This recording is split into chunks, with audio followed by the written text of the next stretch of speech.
Hey there, people. I want to welcome you to the Beard Al Podcast. It's the podcast where we talk about two of the greatest things in the world, beer and Weird Al.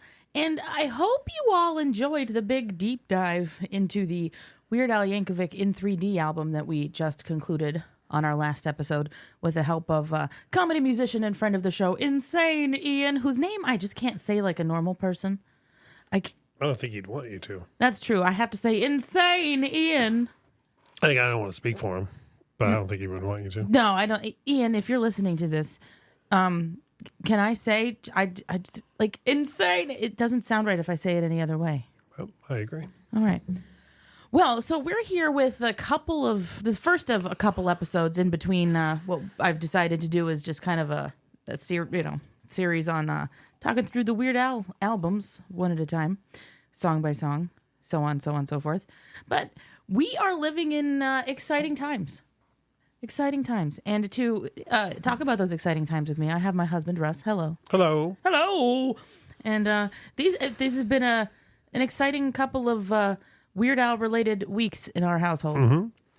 Well, the first thing we're going to talk about is the 4K disc. But like when we first watched the 4K disc, which was exciting enough, we didn't know that the new Polka would be upon us. Yeah, there was.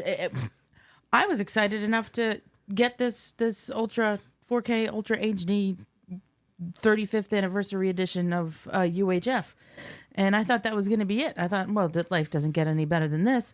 And then the next thing you know, it's like a new Weird Al single is about to come out, and that completely derailed my plans for this podcast because I was like, well, we're going to do an episode about the UHF 4K thing, so we're going to talk about that. We're going to talk about the new Polkamania, and we're going to touch on some, just Weird Al obviously did a whole bunch of press with the new song coming out. So I'm going to hit on some highlights from some of the articles. For sure. This is basically the state of the Weird Al address that's happening because there's so much going on. First and foremost, like I said, we've got the 4K Ultra HD 35th anniversary edition of the UHF film. And there's a lot of stuff on this. I pre-ordered it. I didn't get the super duper deluxe special edition of it that came with a whole bunch of stuff. I just got the regular. As a person who previously used to buy like the super duper version of everything, like and we recently discussed this on the YouTube channel, but like even like I'm a huge Prince fan. And they have gone through since Prince passed, and they've done these like remasters and special editions of his records, and they've done like just the album as you know it, but like remastered. And they've even gone the extra step of been like if the original album was 2 LPs, they put out like the 2 LP version, and then they put out like a 4 LP version, being like, here's like the gist of all of the special stuff. But then they also put out like 9, 10, and 11 record sets, right? That's excessive. Well, yeah, but like previously I was like, well, I have to have that one, so like if this was even 3 years ago, I would have been like, well, no, I bought that version of UHF and then never touched anything in it other than the disc. Yeah, the only thing I mean? I completely am right there with you on it, except there's one thing that came in the special deluxe edition of this that I kind of wish Which I was? had. The watch along scratch and sniff card. Okay, but there's going to be 2 things with that. Either the people that bought that are never going to touch it, right? Mm-hmm. Or it's a very limited use thing. Well, I would like to limitedly use it. For that much money? No, I wouldn't pay for the whole box. That's the one thing that I wish I had. So that's all. We could just get the cents. We could. Recreate it, do Weird Al UHF in 4K in 4D. That's what yeah. Mm-hmm. I can get like a spray bottle for the fire hose scene. Oh my God. We should do the Weird Al UHF experience. Mm-hmm. Yeah. I wouldn't. Oh, okay. See, this is where I mean, like Captain EO had its own ride at Disney, right? This is where I was going. I would have a UHF ride. I would ride the heck out of that. The fire hose, all of that stuff. Could you imagine like I wish we could like vote on which kid had to do it. You know what I mean? Like if we're in line and like somebody's just got an unruly brat in line, just be like, nope, this is happening now. Yeah. Yeah. You know how I feel about unruly brats. I know how you feel about unruly brats. I raised a child who is in every way not an unruly brat, so Yeah, I have a very low tolerance for, quote, the unruly brat. So I would love to be like, nope, your kid has to go. Yeah. Yeah. Well, I mean, would force them to search for the marble in the oatmeal. Correct. You know, and then they would have to drink from the fire hose, not necessarily get to. But like thinking about like a ride based on this movie, like that scene where George is trying to get Terry back. I might argue that the movie itself is A ride. an emotional roller coaster. Oh, it absolutely is. How many times have we all felt like George when he forgot to call her? Oh yeah, for sure. How many times in the past 2 weeks have we gone somewhere where they serve tropical drinks, and I have offhandedly said, "Give me a blueberry daiquiri." Right. Yeah. And then the stunning and Oscar-worthy emotional performance from Victoria Jackson. George Newman, you are. Yo, George Newman, you. Oh my God, that's hilarious. But to this point, the one reason I love our life in this house is that it wasn't even a question. The day I pre-ordered this, and then it arrived the day it was released, and there was no question that we would be watching it immediately. Yeah. Well, I think I've mentioned this on your show before, and if I haven't, that's ridiculous. And if I have, everybody bear with me. But like, I'm of a certain age, and I saw UHF in the theater the weekend that it opened. I've, like everyone else, I went and saw Batman on Friday night, but on Saturday, my mom took me in the afternoon to see UHF. So I saw it in the theater. And one thing that's been like wildly disappointing to me from the VHS tape on is drab every home video release. Now, VHS, I understand. You take the most gorgeous film ever, and VHS has limitations. Like, all VHS tapes look like crap. But like, yes, DVD is lower resolution than Blu-ray. It has a lower bandwidth for colors and whatnot, but there are some DVDs that look tremendous. UHF is not one of them. And what I was hoping for this, because 4K is, like many things to do with technology, is a really hot topic on the internet forums and places like YouTube where, like, for example, they took the whole world is like super divided over how they do these remasters because they have these AI assistants that they use to remove like film grain and stuff like that. Sure. And from what I've seen, the entirety of the internet thinks that it worked beautifully on Alien, the first Alien movie. But then like somehow it just made Terminator 2 just looked like crazy unnatural and like added things to it that shouldn't have been there and whatever. So, well, maybe it was the robots trying to help out the robots. Yeah, Skynet was like on it. But then other things happen too where they like don't go back and like remaster it at all. They just upscale like what was already there. All of this is a long-winded way of saying all I was hoping for was for this movie to look as vibrant as it did. I couldn't care less about resolution. If you're sitting 12 feet away from a television and you can tell me the difference between 1080p and 4K, you're lying. Like, end of. Like, the human eye just doesn't work that way. Sure. So the 4K wasn't what I was concerned with. What I was concerned with is the proper use of the bandwidth that comes with 4K and giving me the wide color gamut that the movie was shot in the first place. Because UHF, although it is a low-budget comedy, low budget by 1989 standards is quite a bit different than low budget by today's standards. Today, people could shoot a comedy on their iPhone. If you were given money by Orion Pictures in 1989, low budget for that time means quite a bit more. Like that's still, and I remember in the theater, the movie looked like Weird Al sounded. Like it was like vibrant and fun, and even like we just made fun of the Victoria Jackson scene, but like even the part where you like feel bad that like George screwed up, like the emotional beats in the movie, like the Terry.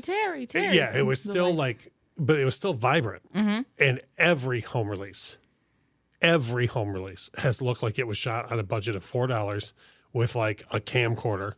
They've just looked drab and It's like, and you start to second guess yourself at some point. I'm like, well, I did see it in 1989. Like, am I misremembering? maybe I was just so enamored with Weird Al that it didn't look as good as I thought it did. And then as soon as you pop in this disc, you're just like, oh, there's all the color that was in the first thing. Remember, I told you I kept stopping the movie for the first 15 minutes and being like, yeah, I know I keep talking about the color, but this is really how it looked. Yeah, I love that. And so my brain is now doing this thing where I feel like we're almost recreating something that we do on the Infectious Groove YouTube channel where we talk about vinyl. We're kind of hitting a lot of those same touch points now. So like this, right? You've got, you know, the packaging is what it is. You've got the sleeve and all this, that, and the other. But you've got two amazing discs in there. And like you've already talked about how much better it looks, the movie itself. And yeah, the actual, like they actually did restoration on this. Yeah. Like this is, I would be stunned if any sort of version of this master was released previously. That's fair. I don't know. I'm not sure. There's no way. No. There's no way. So there's a lot that comes in this as well. Like you've got the two discs. Disc one is the, it's a new 4K scan of the original 35 millimeter camera negative. And there you have it. There you have it. And it also has audio commentary with Weird Al and director Jay Levy. And then disc 2 is a Blu-ray, which also has a new 4K scan of the original 35 millimeter camera negative, a retrospective panel from the San Diego Comic-Con in 2014, which would have been the 25th anniversary of the movie, audio commentary with Weird Al and Jay Levy, deleted scenes, behind-the-scenes footage, music video, production stills, Easter eggs, and promotional materials. I like that the 4K scan is still on the Blu-ray because, like I said, there are some fantastic-looking DVDs and especially some fantastic-looking Blu-rays out there. And I like that even if you don't have, like, the only reason we have 4K players because we have an Xbox, whatever, the world's worst named video game system, Xbox Series X. That's the only reason why we have a 4K player. If not, we would just be able to play it on a Blu-ray player or something. So I like that. Like, and again, and anybody that's listening, you're lying if you can tell me the difference. Like, you could just play the 1080p one, and the 4K one, and you would never be able to tell the difference between the two. Like just sitting on the couch. Yeah, you know. But what makes me happy is the color difference would be there. Yeah, that's true. I mean, the color because they're still. That I remember you were like freaking out. I think I cried a little bit watching this. I was like, it's so beautiful. That's even in the drab home theater releases that there have been of this over the years. That's not how people look. Like before you even worry about the clothes that Weird Al would be wearing, because like he's of course George is going to be a vibrant, cut from a different cloth type character, right? Like.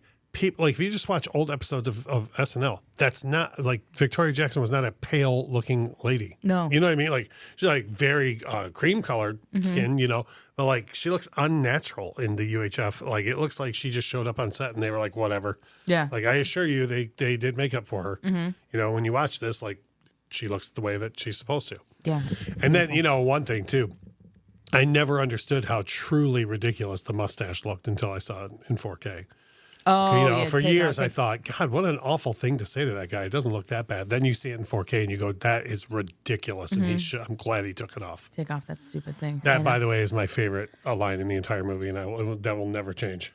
That's that great. whole bit is timed so GD well. Yeah. Like, you have no idea how many times in my life I've been like, and take that ridiculous thing off to someone, hoping that they'll, like, even without a mustache, like turn around and do the thing. And nope. No, it's great. Oh, you know what? That's got me thinking.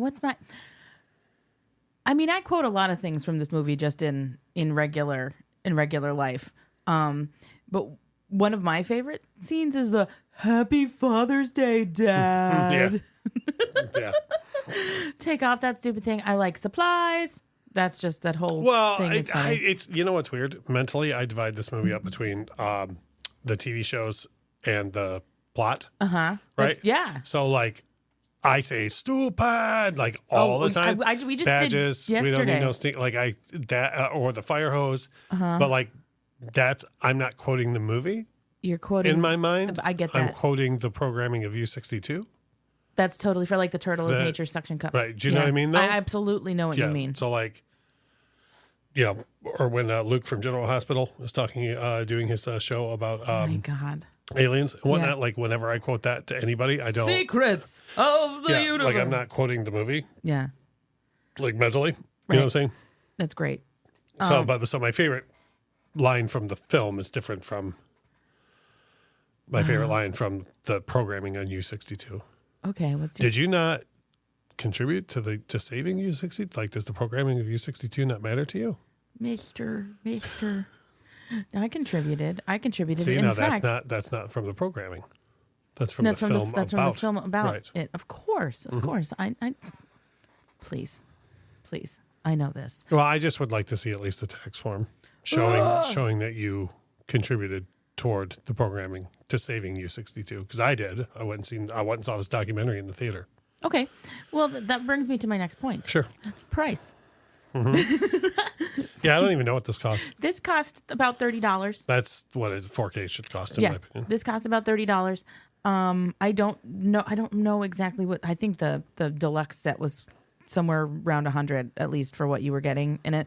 But I was just like, nope, I'll take this. This is about $30. Definitely worth. Now that. let me ask you this, because I believe they listen to the show, and even if they don't, people who listen to your show should go listen to our friends at Docking Bay. Yes. They have a saying on their show, which I wholeheartedly agree with. Physical media is always better. I wholeheartedly agree with that. However, okay, given the hurdles, like we have I think an Xbox costs like $500. So we have like a $500 system that happens to play this disc. If you could have bought it on digital just to like stream and it looked as good as it does, would you be okay with that, or would you rather have the full physical product? That's a really good question. For Weird Al stuff, I would want to have the full physical product. Let me tell you why I'm asking. Okay. Because we have two 4K discs that sit on our underneath our TV. One is Michael Jackson's "This Is It," and the other is UHF. We have a bunch of other DVDs and stuff, but like we're never going to play. Oh, and the other one is Weird, the Al Yankovic story. Yeah, I know, but I'm saying okay, but the stuff that like we're ever going to put in regularly is those two. Yes. Okay. We watch "This Is It" every year on the anniversary of MJ's passing. Okay. I would watch bits and pieces of it throughout the rest of the year, but I always in my mind go, I don't want to have to get up and put the disc in. Right? So like with "This Is It," I almost wish I just had it like on a, like a drive, so I didn't have to get up and walk across the room and put the disc in. So that's why I ask. Like, No, that's a completely fair question. Like, I've never actually owned a physical copy of UHF in my life until now. Having this, it's because it's always been available to. I've always owned digital copies of it. it's always been around. Yeah. It's always been around. So I like having. I had it on VHS and DVD. I don't think I ever bought it on Blu-ray. I don't even know if it was available on Blu-ray till now. That's a good. Maybe question. overseas. There's like a lot of rights stuff, and it's weird that MJ keeps coming up, but like Moonwalker is like still not available on Blu-ray in the US. Like still. But you can get a region-free Blu-ray of it from overseas that looks fantastic, So like maybe I think UHF was the same way. Like I think it was available in some countries on Blu-ray, but not. But anyways, I know for a fact that I owned it on VHS and DVD. Okay. Yeah. So yes, I guess for me the value is in this. I like having it. Yeah. I'm not mad that I spent what I spent on it, and this is absolutely one of those things where if I'm having a bad day, I will absolutely get up and put this disc in and just say like, know what? Nope. UHF is happening right now. Mm-hmm. Contrary to what critics said, it's a very good comedy. It is a very good comedy. Anything else you wanted to add about this before we move on to the other bit of Weird Al? I mean, the night that we watched it, because I kept being blown away, I took like pictures. Yeah. And like just posting pictures on the internet from my phone, people were like, Jesus, that looks good. So like if you're a Weird Al fan, you're on the fence, or if you're like me and you're like, not getting me again, right? Because like every home, like, no, buy this. Yeah. And even if you only have a, I don't mean to make it sound like that. I don't have a 4K player on purpose, but if you have a Blu-ray player, it would still be worth getting because the Blu-ray is downscaled from the 4K. Like the important part is that they did the new scan of the thing. negative. Yes. That's the important part. The resolution does not matter, and people who tell you it does are lying. So, like, for example, every person, if someone right now is listening and they're like, I can tell the difference, I guarantee you I could put the Blu-ray on and you would not be able to tell me if it was the 4K or not. But the point is that even if you do not have a 4K player, it's still worth buying this because you're getting that new transfer. Yes. Which will still, like when we're done with this, I can put the Blu-ray in instead of the 4K, and I'll show you what I'm talking about. The colors are going to look exactly the same. Okay. DVD and Blu-ray have a massive different, like, this gets into me being a TV. There's like Rec 709 and there's like different color gamuts and stuff. And DVD is more limited in the amount of colors it can show. But Blu-ray and I think it's Rec 2020. But anyways, Blu-ray and 4K use the same color gamut. It's a whole thing where you get into high dynamic range and the difference between black and white and the colors, or the brightness nits and all that stuff. That's a whole different thing. But the colors are the same on Blu-ray and 4K. Well, there you have it, folks. I may or may not have worked for the display division of a national of a TV that's probably in everyone's living room. Oh my God! So that's why I know these things. It wasn't the company that invented Blu-ray, but I did work for that company when they invented Blu-ray. Oh, wow. Okay. So Okay. it's also the company that has mismanaged Michael's catalog since he passed. But anyways, Yeah. but back to the good news of UHF. I digest. Yeah. Yeah, so that's the UHF thing. Get it if you want it. We talked enough about it, I think. I would this. absolutely, like, if you're a Weird Al, if you're listening to this show and you haven't bought this disc yet, you need to like do that now. Yeah, it's still And there. if you're not going to, then like don't tell people that you're Weird Al. Like first things first, go to the close personal friends and leave that page because there's enough idiocy that goes on that page. You know what I'm talking about. I do. But first of all, go leave that page. Second of all, stop telling people you're a Weird Al fan. If you're not going to purchase you should this. have this. Yes, everybody needs this. So, speaking of Weird Al fans and the other wonderfulness that he has bestowed upon us, we have Polkamania, which is Weird Al's latest polka. It is the 14th polka medley recorded by Weird Al. It was released on July 19th, 2024. And he also put a music video out the same day. And it's a nice little animated thing. And I'm going to run through here the songs that are included in the medley. I would like to stop off on a couple of things real quick. Absolutely. Number one, I've said this on your show many times, like all the different things in my life that have come about because of and in spite of being a Weird Al fan, and everybody knows that feeling where you're like not the cool kid because you love Weird Al and whatever. But like, if you had told me when I bought in 3D that in the year, first of all, I would have been like 2024 is not a real thing, But like, if you would have told me that like late in 2024, like you're going to still be excited about New Weird Al, I would have been like, that's not real. Yeah. You know 40 what I mean? years from now, really? That's not real. Second of all, I have two negative things to do with this polka that have nothing to do with this polka, but more to do with people.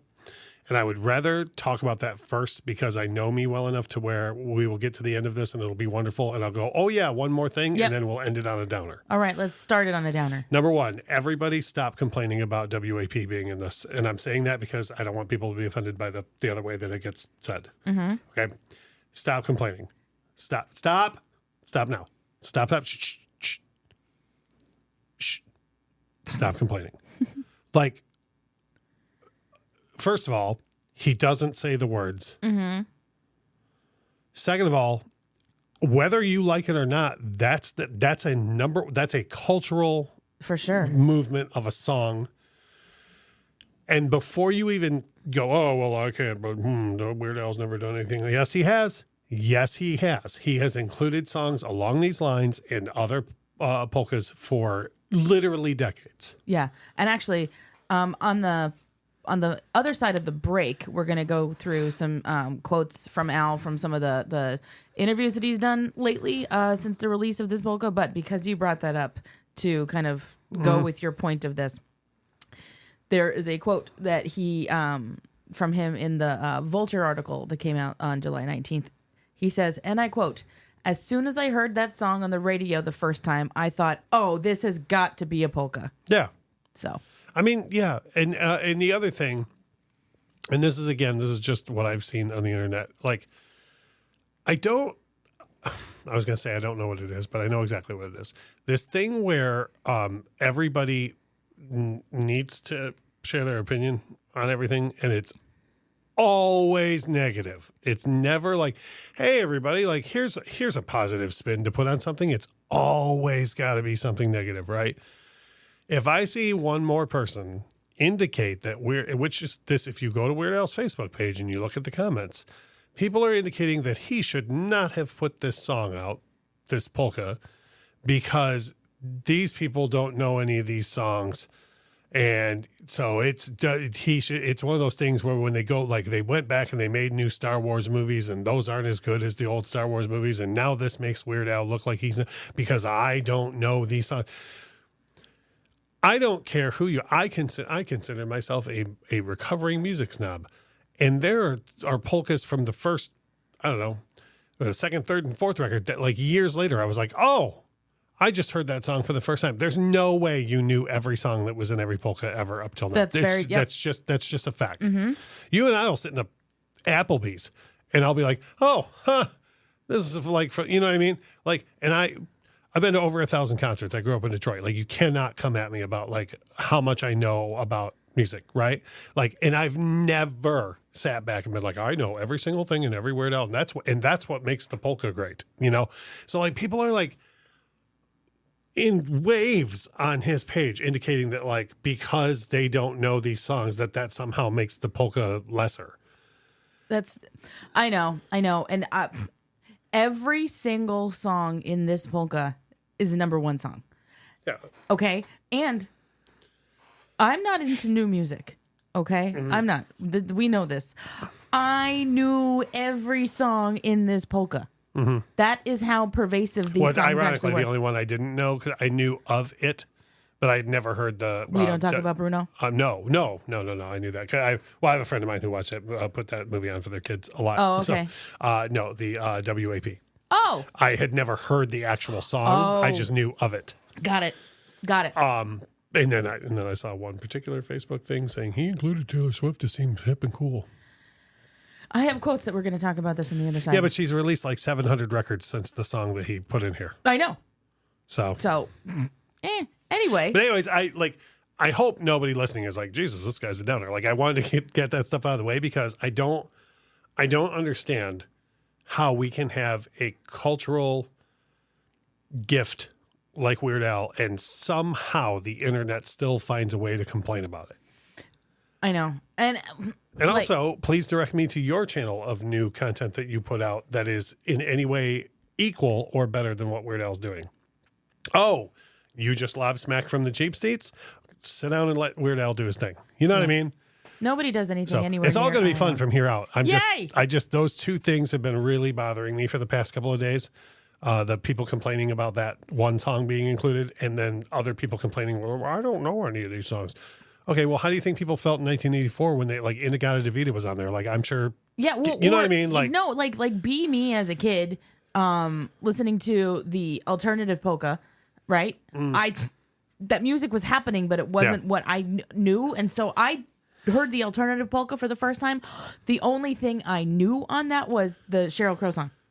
That was it.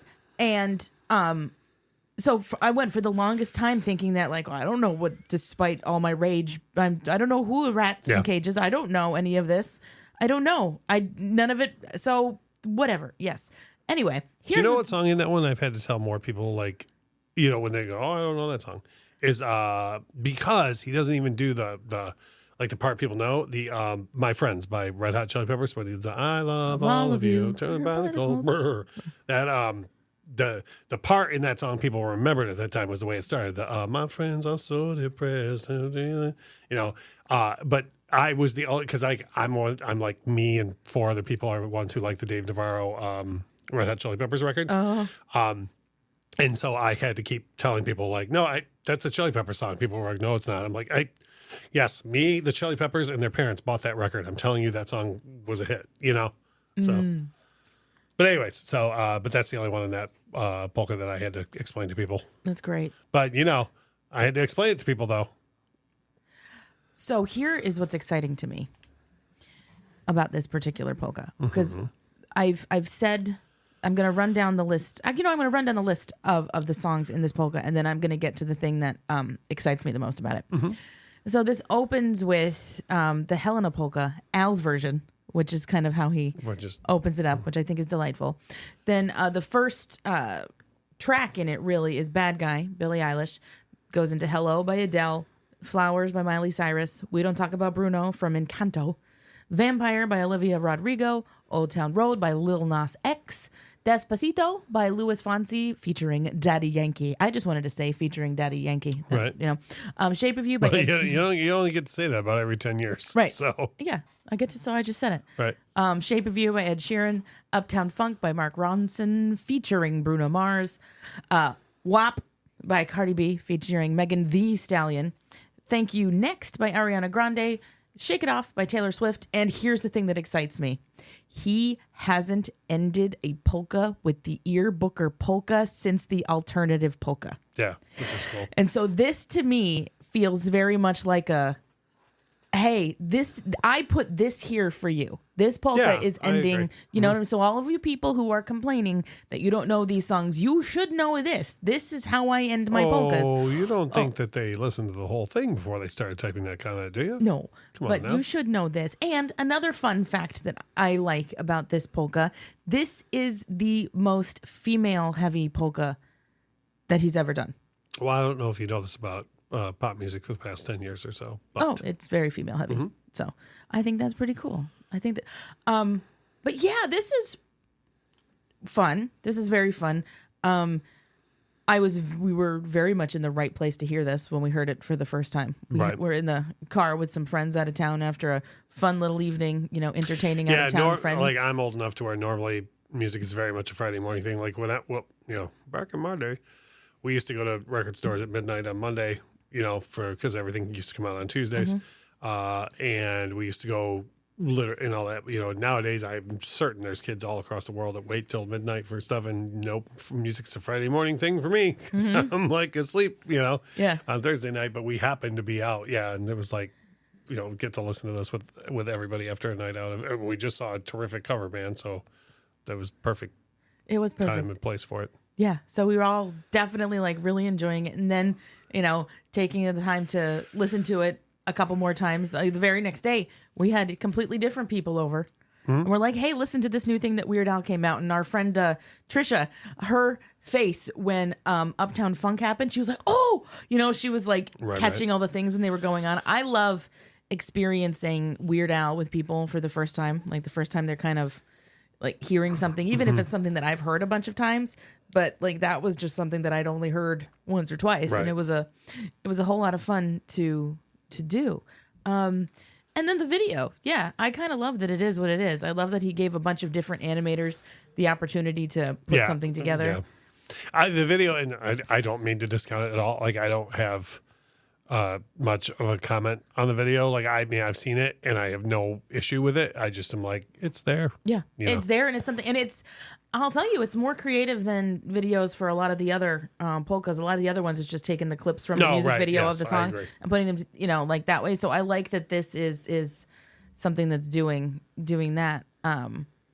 Polka Face did something similar with that. And one other little fun fact about this. He wanted to include a verse of Kill Bill by SZA, but he received no response from her. Yeah. She kind of ghosted him. That's probably I don't know the full story. I've just seen the headlines about Weird Al still waiting for a call or whatever. And that screams of a Lady Gaga situation. Lady Gaga I'm situation. sure just her people are above this or don't even know what they're doing. Yeah. Yeah, missing out on it. And then there was another song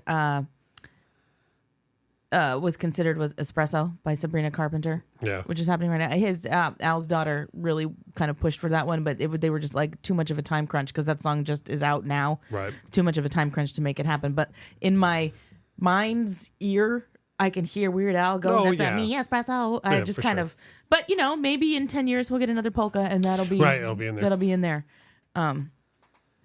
Anyway, I don't have anything else to say about the polka right now other than Do you enjoy it, wanna, listen to it. Take a break and then do the Take a break and article we'll stuff? talk about some stuff from news articles. So again, you're going to hear some ads.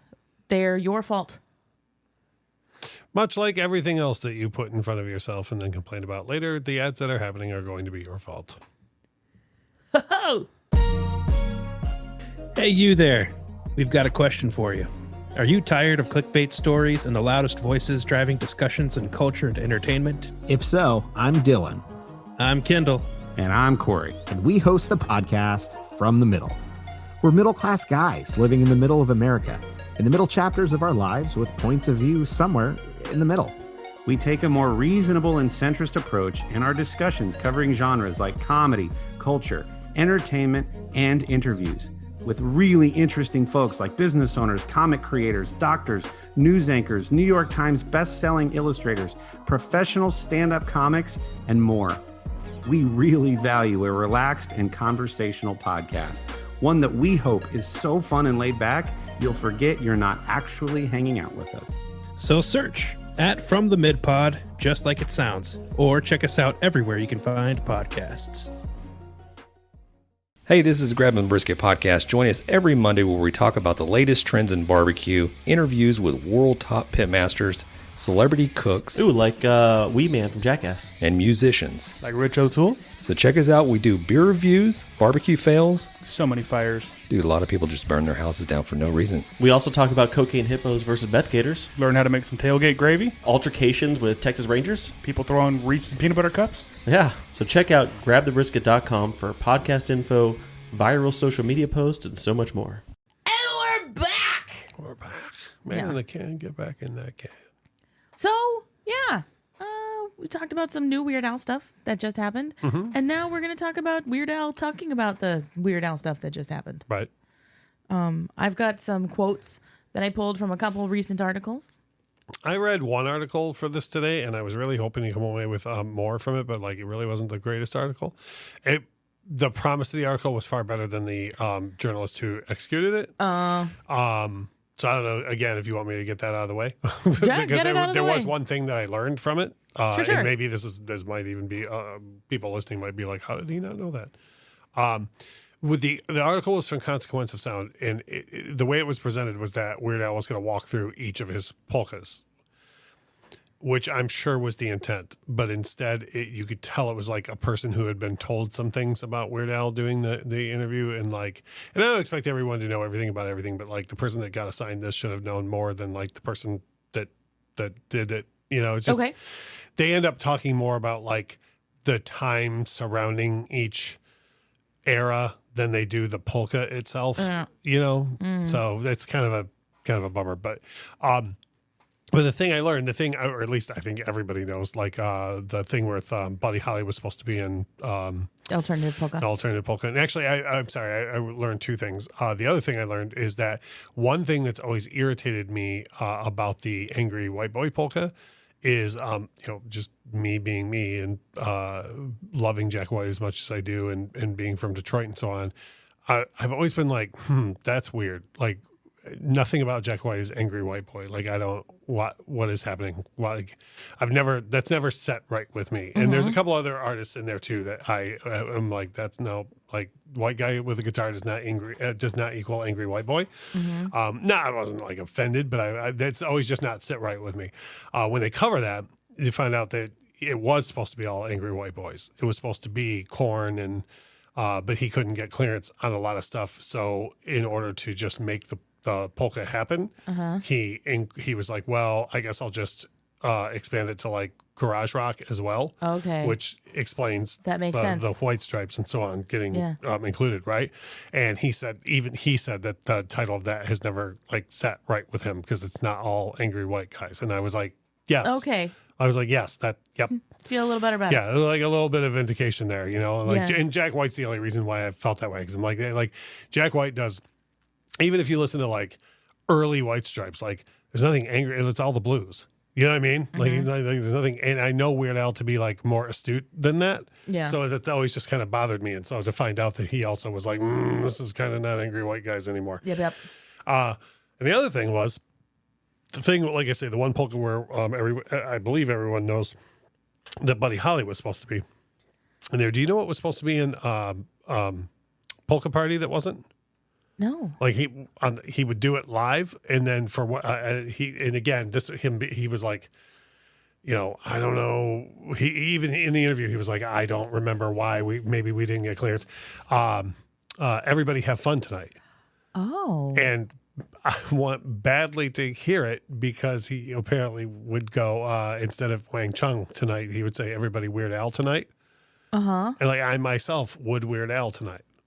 Oh, that's very interesting. I like that. So I had the internet up in front of me. I wanted to see if that got mentioned on this page about Weird Al's polkas. And it says, when performing Polka Party live during the opening for the Monkeys tour, Everybody Have Fun Tonight by Wang Chung would be included between Shout and Papa Don't Preach. And during the MTV New Year's Eve 1987 party, the Papa Don't Preach segment is replaced with Everybody Have Fun Tonight. Well, that's fun. So maybe we can find that on the YouTubes. Yeah, I'm sure we can. But that was the only other thing that I was like, you know, and then it was like, how do I guess, you know, your listeners are astute. Like here's what I mean by the article being disappointed. Like, it was like, hey, Bohemian Polka, is that because of Wayne's World? Yes. You know, but you know, like tell me more about that. You know, so Weird Al was like, Weird Al's being Weird Al. He gives like this really extensive answer for that in so many words is yes. Bohemian Rhapsody was a big deal because of Wayne's World, and ergo, cut to Bohemian Polka. You know what I mean? Yep. So that's what I mean when I say the article was more was disappointing. But like, and I'm actually kind of disappointed that you just showed me that on Wikipedia, because to me that means the author just read that and then was like, hey, this, you know, like asked the question, you know, because it was already on Wiki. But I did learn that, and then it was also fun for me to know that about Angry White Boy. That like, I didn't. That I also didn't know. Time. That's cool. Yeah. So yeah, that was the article that I read. That, and the reason why I read that one is, as you're going to go through here, and this is absolutely not a slight on Weird Al. When you have a new project come out, whether it's a movie or whatever, you end up saying the same thing to a lot of different outlets. So that's why I read that one, because I was like, oh, this has the chance of being a more unique article, and it was to some extent. But then it was also like, oh, you know, you're the same way I am with Weird Al, where a lot of times as soon as you read the first two sentences in a Weird Al article, you're like, oh, I'm going to know so much more than this person who wrote this. You know what I mean? Yeah. Like, and that's how it came off. Right. But I did learn a couple of things. I like that. So yeah, what I have is I went through the Spin article, the Vulture article, and the Rolling Stone article, and I just kind of pulled some quotes, and I'm going to read them and react as you'd like. We don't have to belabor all of them, but I felt like they were What are my options? Sadness, guffaw, chortle. Yeah. Oh, okay. That seems fair. Snort. Yeah. Snort. Okay. So yeah, he says every song in the medley is a number one song and pretty iconic. And they just seem like the likeliest candidates to me. As far as the order, you have to end strong with Taylor and start strong with Billy. Mm-hmm. And I don't disagree with that at all. And as I had mentioned, that he said for every song on the polka medley, I hired a different animator to animate it. And this article kept going on to asking him to kind of reminisce about the good old days of MTV when, you know, it did what its title suggests. And he said, and I just thought this would resonate with you. He said, I miss the days when you could turn on MTV and have that be your video wallpaper. Just have it in the background as you live your life. Yeah, I do not understand why in the I mean, it's all we have beyond a million channels now, right? Why is there? Call it MTV4 for all I care. Like, why is there not a channel that just shows? And it doesn't.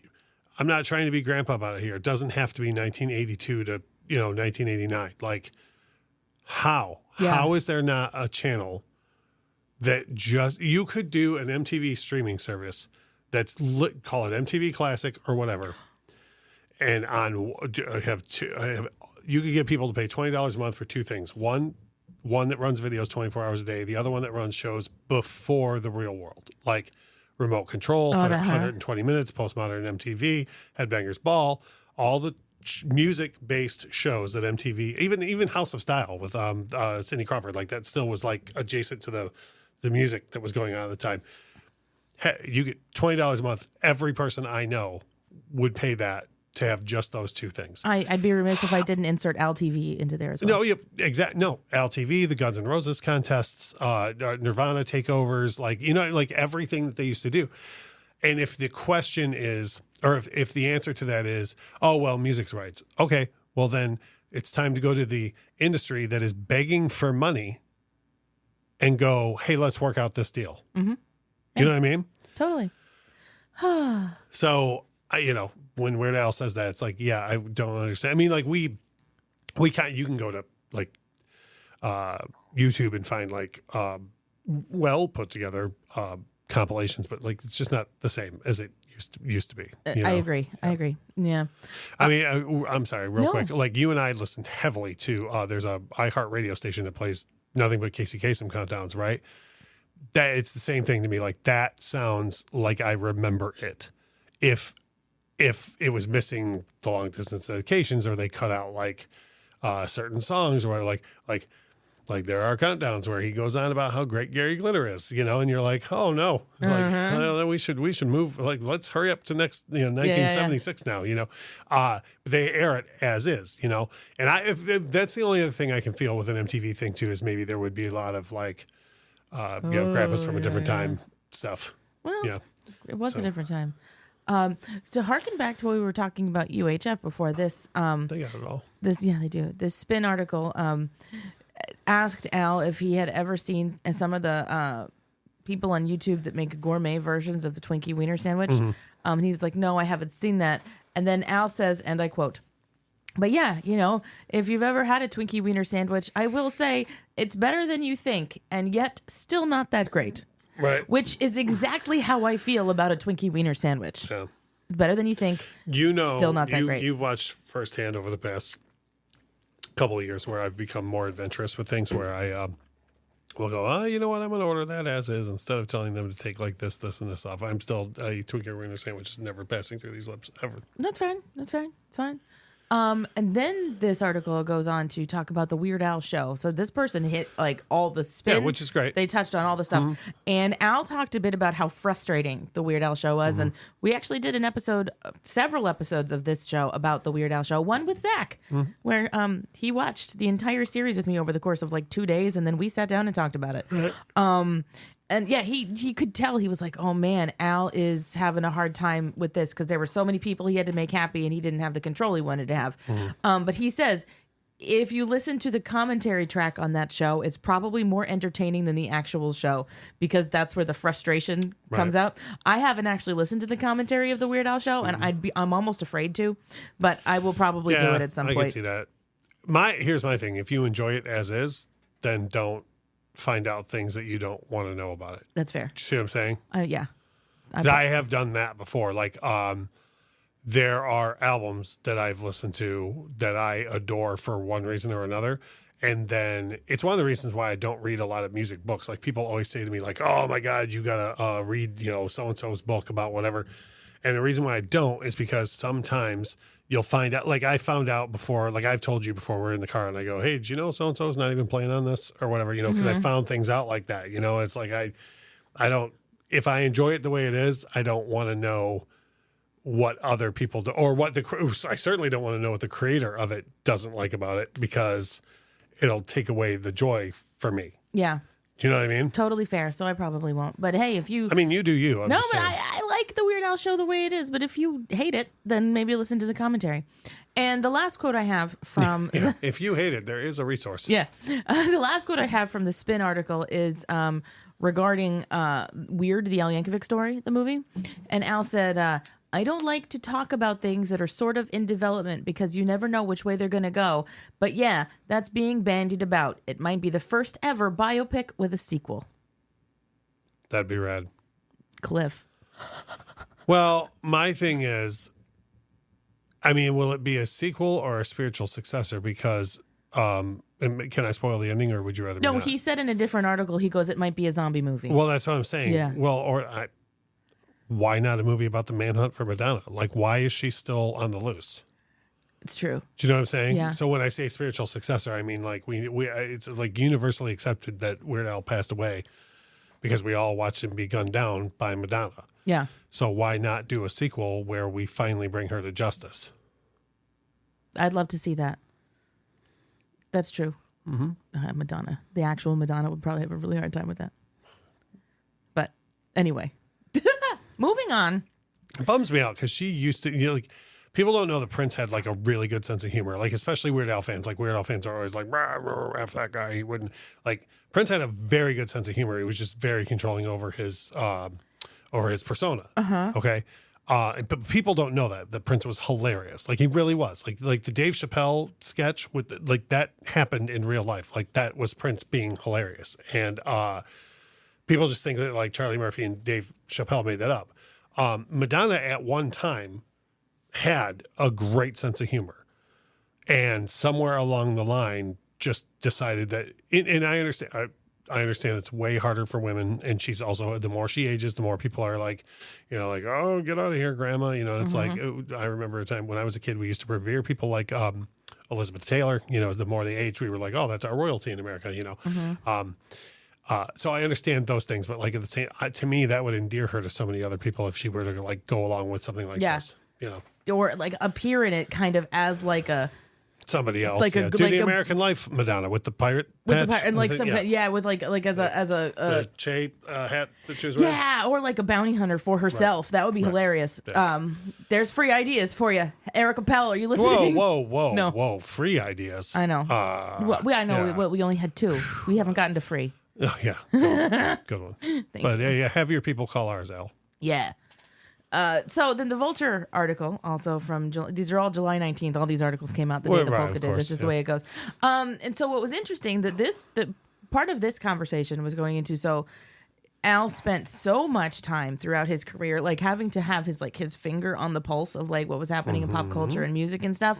And since it's been 10 years now since an album, he hasn't had to do that. So he's kind of gotten to be a little more casual with his listening to what's like new. Casual. And so he says, I listen to a lot of my comfort music, the kind of bands I listened to in college. And my daughter is in college right now, and she's introducing me to a lot of stuff that I probably wouldn't have discovered on my own, which I think is so cool. Yeah, it's a fun little nugget thing. Oh, you know what? Actually, tying into one of my negative points earlier, but to turn it into a positive, another thing that I liked from that Consequence of Sound interview, and he may have said something similar in these, so I don't mean to steal your thunder, but he was talking about how like back in the 80s and stuff, when the polkas kind of evolved into the time capsule thing, which they all aren't, but that's kind of okay. He said people would tell him like I'm not a mainstream guy. Like I listen to college rock or whatever. And he's like, the polkas were their way of like being able to engage in water cooler talk. Like they would be like, when they heard people talking about the Smashing Pumpkins, because of the alternative polka, they were able to be like, yes, I know despite all my rage. Yeah. That's great. But that, you know, again, what a positive spin to put on instead of going, I don't know this, and so it makes it that's no one should have this because I don't know it. You know, like the fact that like back then people were like, yeah, I didn't have any idea what any of these songs were, but like now I know what everyone else is listening to. So cool. Yeah. So cool. There's only one other I kind of dropped disperse these throughout, yeah. Yeah. But I like this bit it's another bit about the WAP. About, you know, getting permission and stuff from the artists to put them in the polkas. And he said, management tried. Which Megan Stallion?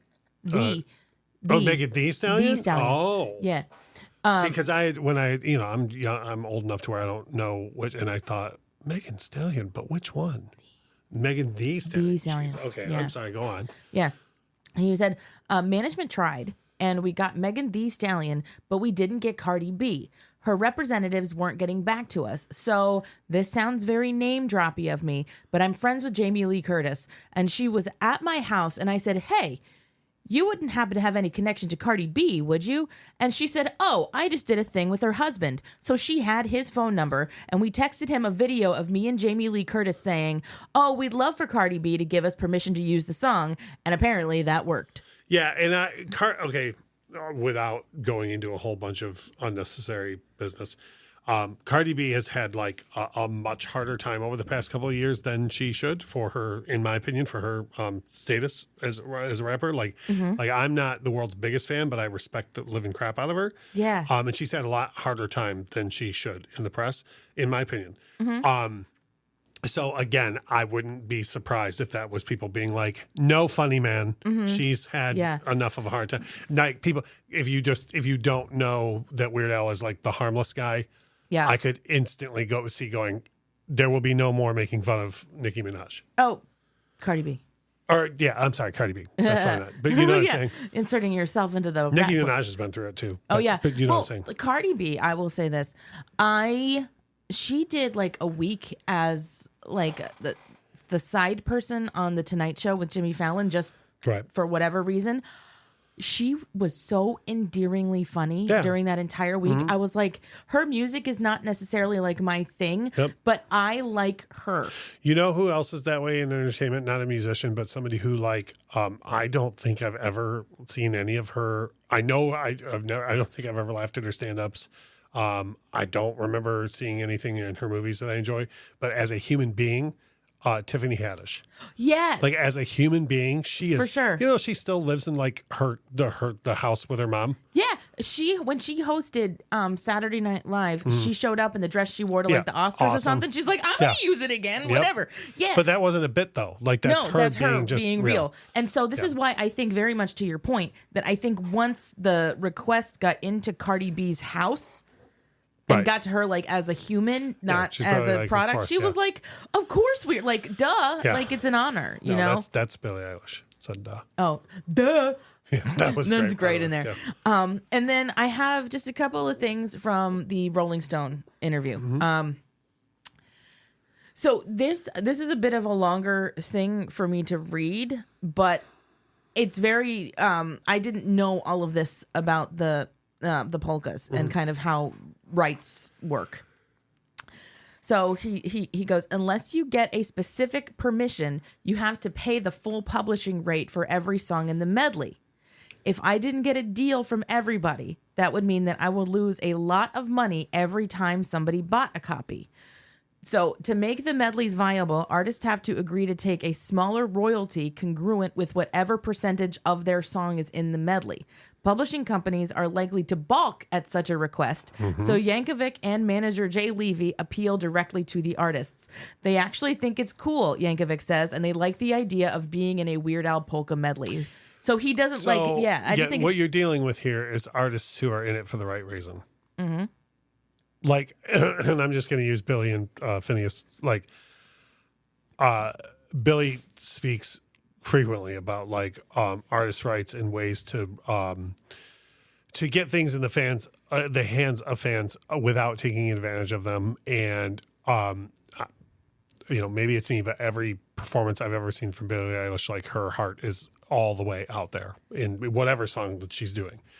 And it does not surprise me that the names on this list would all be cut from that same cloth, because the past 10 years we have had a lot of flashes in the pan, and if you notice, these names are all people who have been consistently popular over the past 10 years, like staying in the mainstream. With how little artists are getting these days, I mean, because even 10 years ago it was, well, I just got to tour more. Now artists they're playing half full arenas now. The people that are still at it are people that want to be still at it, and they're probably the people who go like when they're what was the term there about the pencil pushers, the publishing companies are likely the to publishing balk. the publishing companies were probably like, but we can just license Bad Guy to a sneaker commercial and make all the money on it. And it was the artist that was like, no, we're going to work with this other artist doing other artist things. Mm-hmm. You know what I mean? Yes. So that is fantastic to me. I thought that was a really interesting And nugget. it circles back to the whole WAP thing as well. Like, okay, well, tell me other artists that would have been, that would have gone along with this from that genre. Exactly. Right? Yeah. I mean, and it's so funny that. And that's before I didn't even know coming into this that it was, I was unclear as to which Megan Thee Stallion it was. Yeah. Now that I know who, now I'm even more impressed. Yeah. Of course. I've got 2 more quotes from the Rolling Stone article. And they're both about different things that are kind of theoretically could be in the worst. The next one is about the tour. He goes, that is very much being talked about, and barring unforeseen circumstances, it will happen in the future, but I can't confirm when exactly yet. And then the interviewer asked, will there be a theme to it like the previous couple of tours? And Al said, it's a little bit of a theme, he says. It's a little bit of a theme. All right. So I don't know what that could mean, but it's a little bit of a theme. I want to be clear that I have not seen, and as you know, you hear me say this on the couch a lot with the algorithms, whether I'm holding my phone or I'm going through streaming, I say, please stop showing me that mildly talented white woman. So I've never seen even more. I've never voluntarily seen more than 10 seconds of the Eras tour, but from the title of it, I would have to assume that she goes through the Eras. So if he were to do a parody of that tour, where he just goes, hey, here's my entire body of work. Oh my God. Not like every song, but you know what I'm saying? I'd be there for every all song. down for that. Plus, he's going to have to work on his fake surprised face. Yep. And you guys couldn't see it, but she did a stunningly accurate impression of Kristen Wiig doing an impression of Taylor Swift. Yeah, I sure did.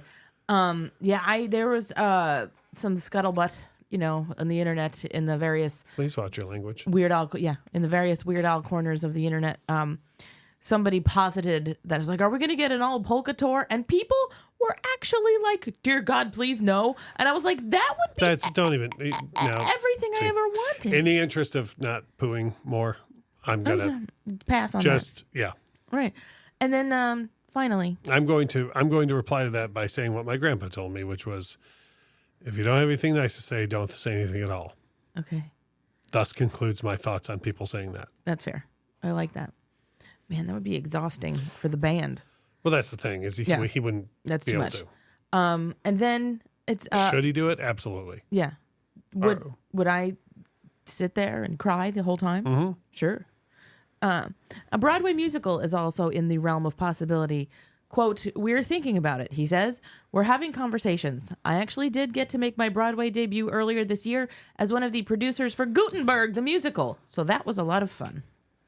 That'll be fun. Well, yeah, I mean, I don't use this term in a derogatory way, but jukebox musicals are like a big deal ever since. That's not true. Mamma what was Mia. no, before that, the one that, or I could have my timeline wrong. The Four Seasons one. Jersey Boys. Yeah, I think that was the first, and the only reason why I say that is because I think that was in Vegas before anything else. Okay. Because like there was this thing in the mid 2000s where musicals were going to Vegas for like it was. They had a shortened version of the Phantom of the Opera on the Strip for a while, and they had Jersey Boys was there for a long time. So I feel like Jersey Boys was before Mamma Mia, but you have Jersey Boys, Mamma Mia.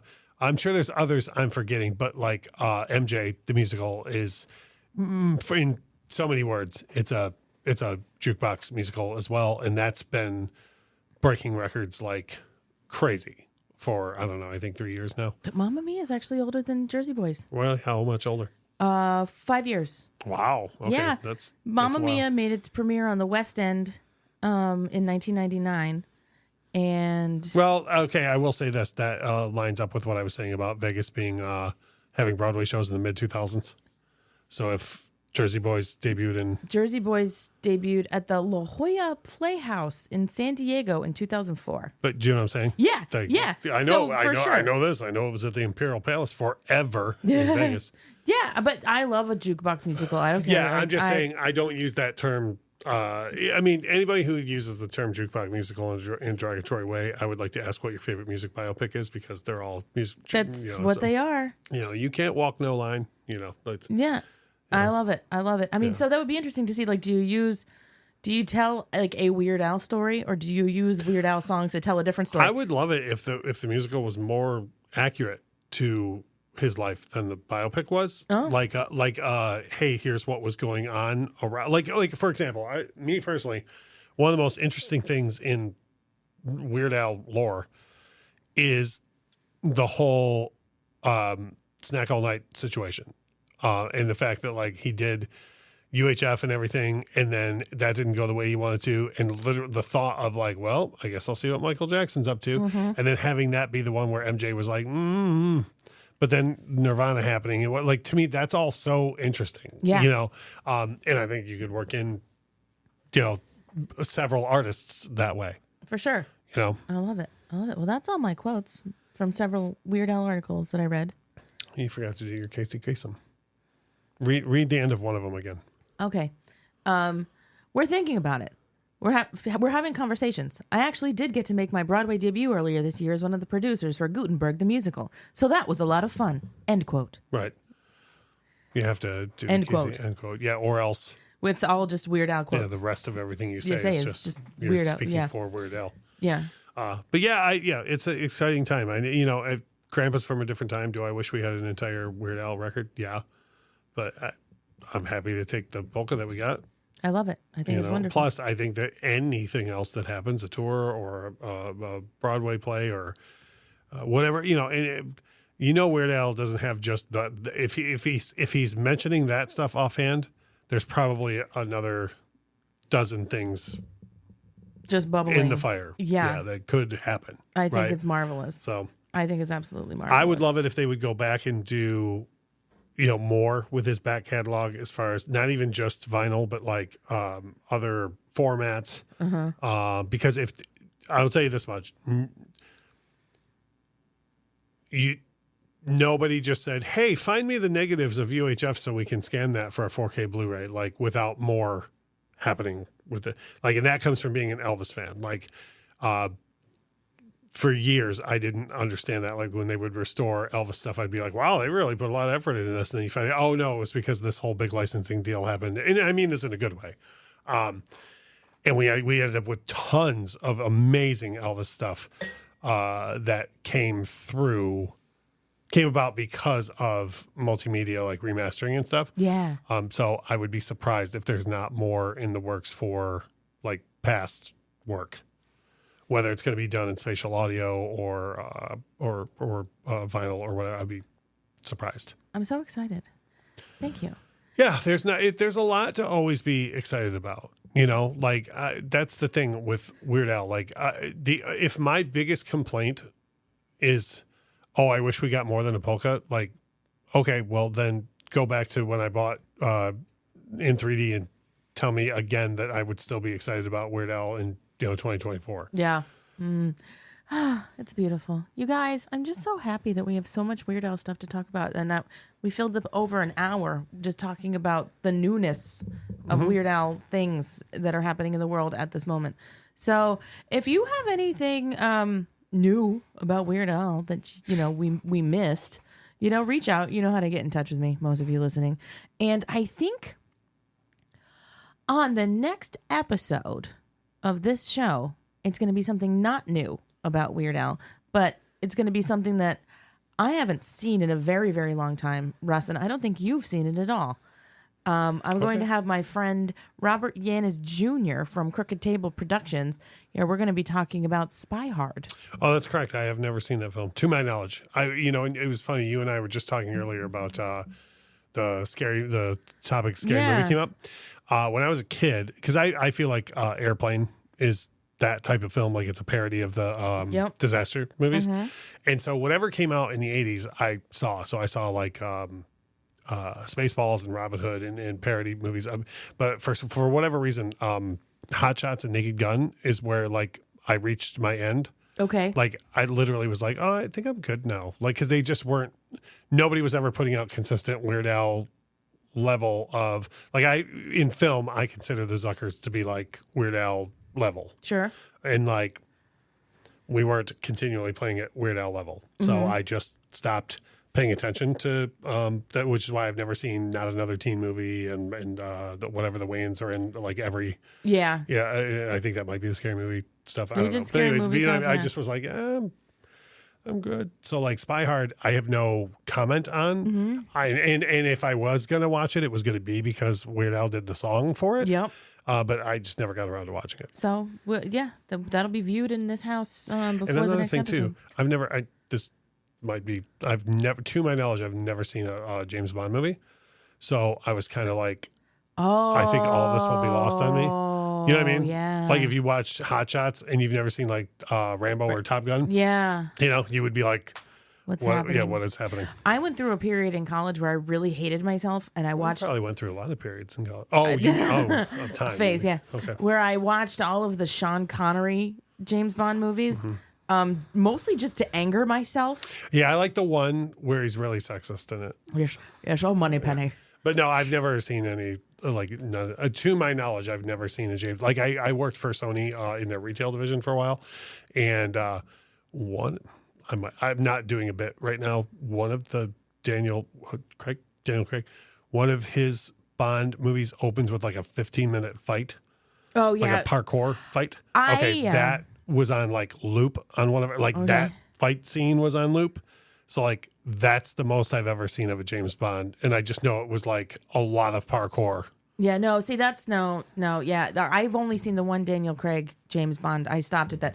Like, I loved the Pierce Brosnan James Bond movies. This is not a tangent I need to go off on at this moment, but all related to the fact that if you get the nods to James Bond in any of the Austin Powers movies, then you're going to be fine with Spy Hard. Yeah, those I totally get. So, anyhow, this has been an episode of the Beard Owl Podcast. Thank you, Russ, for rolling over from the living room. Yeah, we don't talk about it enough. Like, not only do I have to walk from the living room, but I have to walk to my office and get my chair and roll it in here. Like, there's a lot that goes on for this. Yeah, it's too much. Plus, I have to be devastatingly charming the entire time. Like, it's a lot. It's a lot, and I hope everybody appreciates it. Yeah, I mean, I do. I know one guy who appreciates it. Noah. Oh, I know. Hi, Noah. Yeah, because that dude's awesome. Yeah. He, like, every time I'm sure he does it on your episodes too, but the ones I get tagged in, he always has like the most astute feedback. Yeah. And I'm always excited. So I just wanted to use the pun there. I know a guy. Yeah. So anyway, Noah, no pressure. Make sure you have a good comment. Yeah. Okay. Yeah, make it worth me wheeling my chair in here. All right, folks. We're going to come at you again next time with something enjoyable, and enjoy yourself. Be kind. Enjoy life. Bye. Bye.